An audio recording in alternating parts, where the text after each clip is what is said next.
There are a lot of issues that are really difficult to talk about. Through my work as a songwriter, I've seen the power of a song on many occasions to speak to somebody when just talking didn't seem to work. Well, at Music for the Soul, we use songs and stories to share the compassion of Christ with people who are hurting. When we talk to people, there's this wall that we all have to protect ourselves. And music has a way of seeping through the cracks in those walls and softening and opening up that heart. When I first started the ministry, I did it because I'd seen that anecdotally. I'd seen it happen 1,000 times when I wasn't even really trying. Years later, I discovered there's actually brain science that supports why what we do works. It turns out that language is processed primarily in the left hemisphere of the brain. Melody is processed primarily in the right hemisphere of the brain, as is rhythm. So when I sing to you, the entire brain is engaged. The other really interesting thing is that trauma resides primarily in the right hemisphere of the brain.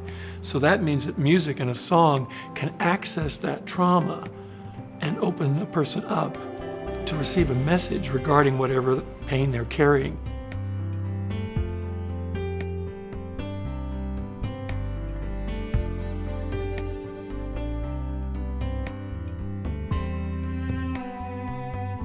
What we know in my field is that it is so important now to pay attention to body, mind, and spirit.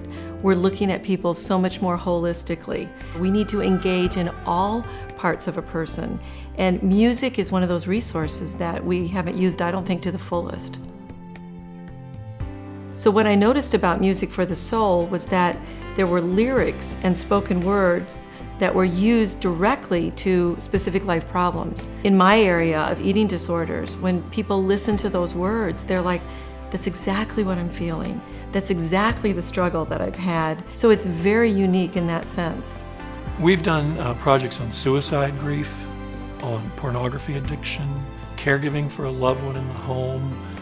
There's no topic that's off limits to Music for the Soul.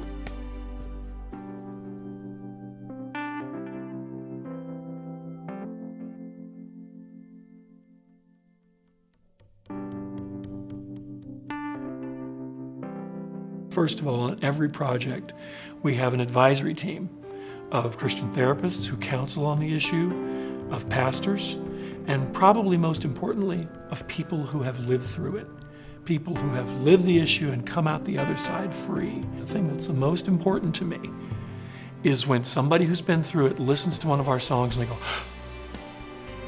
that's me. That's what it felt like.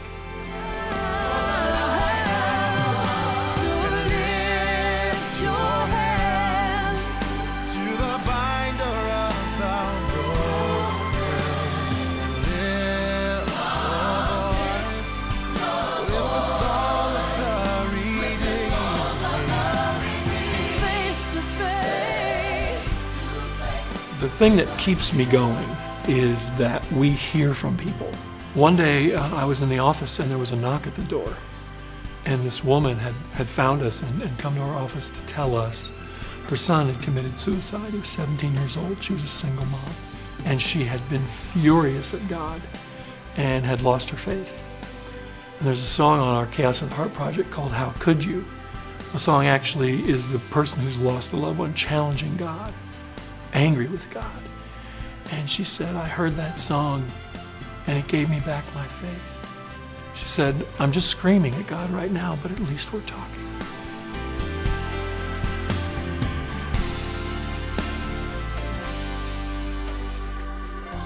I see all these kinds of issues and we don't talk about them. We don't talk about them in healthy ways.